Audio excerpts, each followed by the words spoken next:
welcome back. For those of you who are just joining in, we are working on bringing the superfood bean into our diets on a more regular basis.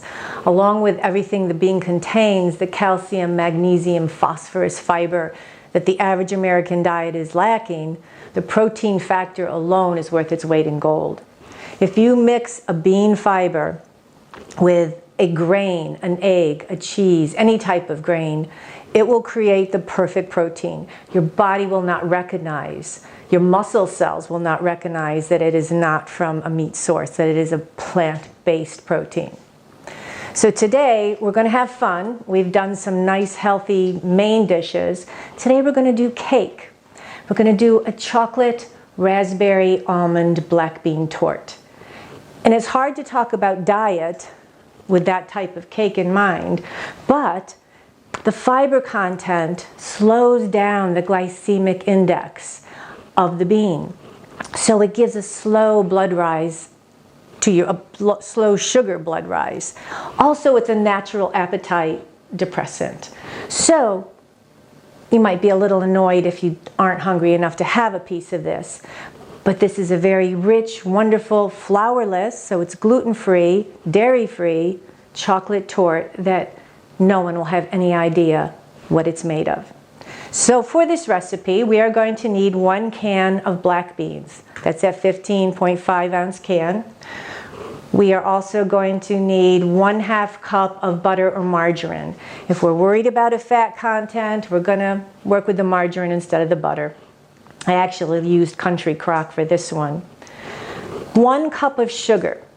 Talking about the sweeteners, you could use a regular sugar. You could use what they call a coconut sugar out there. Again, it's a lower glycemic index on that coconut sugar. Or I've mixed a little bit of the coconut sugar and a raw turbinado sugar with this. So 1 cup of a sweetener. Or you could use stevia, which is much smaller amounts. 3 eggs separated. You're going to keep the whites aside. We'll use them separately. 2 teaspoons of a good almond extract. If you don't have almond extract, a nice tablespoon of amaretto would work as well. 6 tablespoons of a nice dark cocoa. I have been using Hershey's cocoa. It gives a full-bodied blackness to the chocolate. And about 1/3 of a cup of slivered almonds. First thing we'll do here is you're going to preheat your oven to 350 degrees, just to get a jump on later. You will grease an 8-inch round cake pan. I like to put a little bit of parchment paper in the bottom just because I'm always afraid this cake is not going to come out in one piece, and this parchment paper ensures it's going to come out in one piece. So we will take that can of black beans, which has been drained and rinsed. The rinsing is very important here. We want to get off all the sugars and salts that this may have been preserved in the can. And we're going to take that 8-ounce can and put it in the food processor. The food processor is your friend here. This makes it all possible for no one to realize that the bean is the main ingredient in this cake. So we want to make sure it's pureed very, very smooth. We don't want any little pieces of the bean shell. So I'm going to add just about a tablespoon of water to start. I'm going to let that go until you don't see any of that dark, shiny shell in there. If it seems to need a little bit more, you could just add a scooch more water. And you're going to make that very creamy, very smooth puree. And then you're going to put that aside. We'll come back over here and we'll start the other ingredients. So the first thing we're going to do is put that 1/2 cup of margarine in a little bit of a larger bowl. We're going to add the sugar or the sweetener. And we are going to whip this up just until it's fluffy, light, little bit creamy.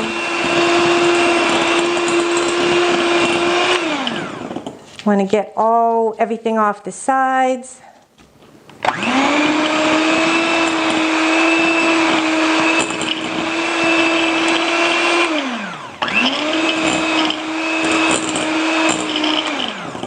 when you have that well blended, we are going to be adding the egg yolks one at a time. So they're separated, and rather than trying to pour them in, I'm just going to scoop one in at a time.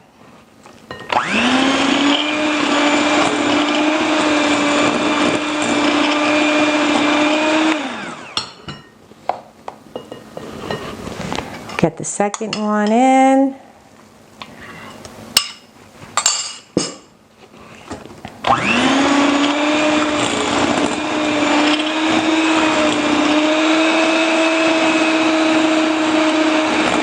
This is where a KitchenAid would come in handy.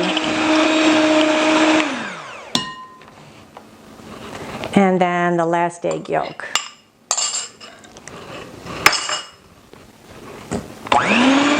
So you can see this is starting to get a little bit fluffy and a nice yellow color, and this is what we're looking for to know it's ready for the next ingredient. So now we will add the almond extract, those 2 tablespoons or the tablespoon of amaretto. Whip that in there. Add a little bit of the cocoa powder at a time, otherwise it just blows up in your face. See what I mean?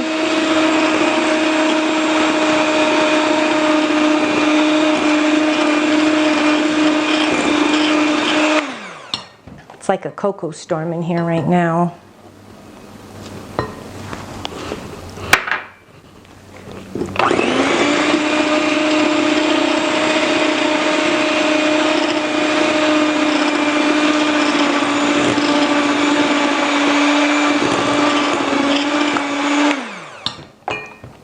And make sure all that cocoa is blended in. Get it off the sides here.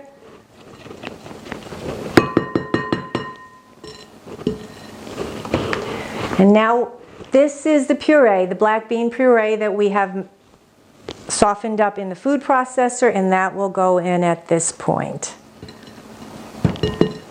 It's very creamy looking. You do not see any particles of beans.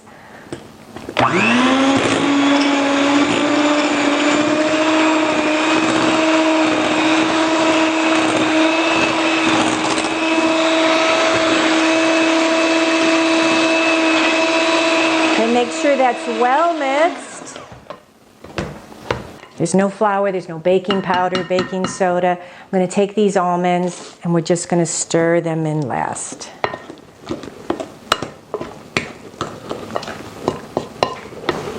All right, the almonds have been folded in, and now those 3 egg whites that we put aside, we are going to beat them.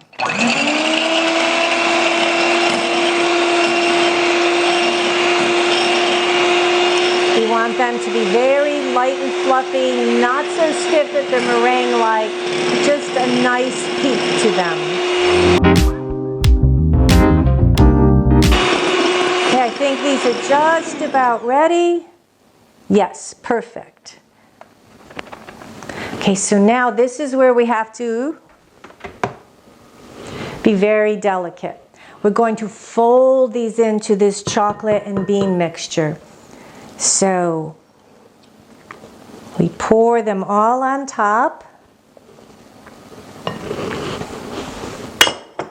and we begin the very gentle fold factor. This egg white is what is going to make this a very dense yet rich cake, because it has no flour or any other rising agent. The egg whites are what brings it all together. This is the only part that takes a little bit of time and patience, because you want to make all of this white disappear, that creamy egg white.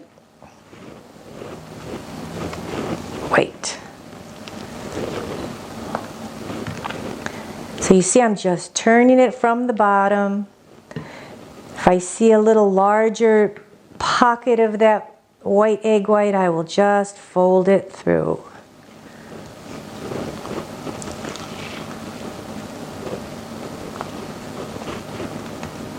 This looks just about ready. So we'll take that prepared pan and pour that in.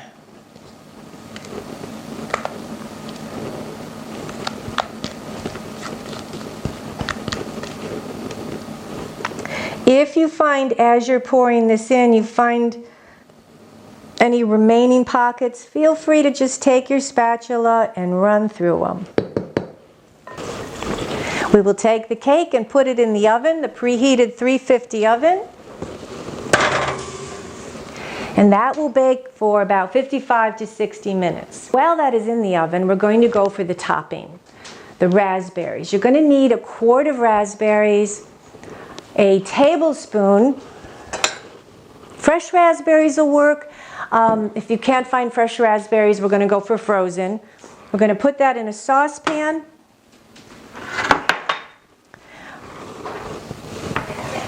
You're going to need 1/3 cup of sugar and a tablespoon of cornstarch. We're going to start that on a fairly low heat.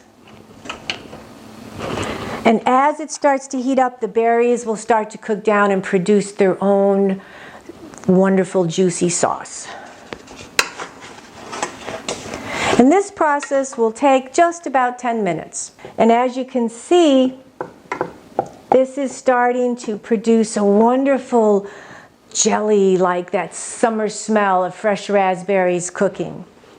We don't want to cook it so far down that all of the raspberry has disappeared. So we're going to keep it just enough where there's a thickness and you could still see the raspberry.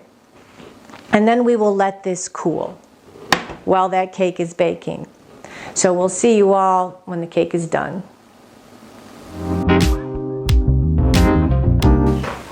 Okay, it's been about 55 minutes. That cake should be ready, so we're going to go and check on it. I'm going to take a toothpick and just put it right in the center. If that toothpick comes out clean, this cake is ready. So we are going to take it out and set it aside to cool. It's very important this is completely cool before we put the toppings on. But we're in luck because we have one ready to go. Now, the toppings, these are important. First of all, we have this wonderful raspberry puree that we've made, which is going to go over the entire top of the cake.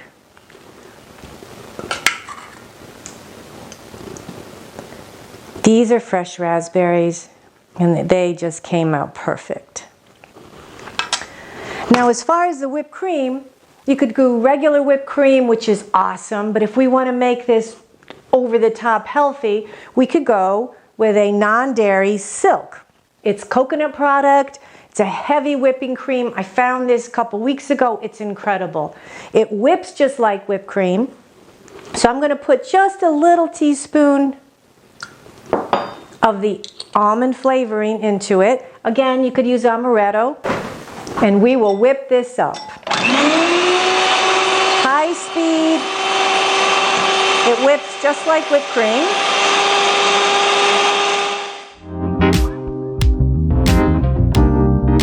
So this is ready for serving. We are going to cut a slice of this. If you could see or feel this denseness, it's incredible. Put that on a plate.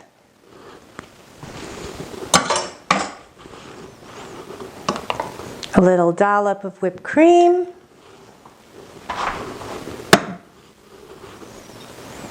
A little garnish of mint. Perhaps an espresso. Perhaps a little amaretto. And there you go. You are looking at a dessert that is only 143 calories from fat, 9 grams of protein, 8 grams of fiber, not to mention those protease inhibitors we talked about, those virus-attacking protease inhibitors that beans contain so much of. This is pretty incredible. Anyway, looking forward to you all trying this recipe. If you've enjoyed it, please subscribe to the Daily Bean channel on YouTube. All these recipes are found in the book. The book is available on Amazon. Angela, cream puffs are coming soon. Bon appetit.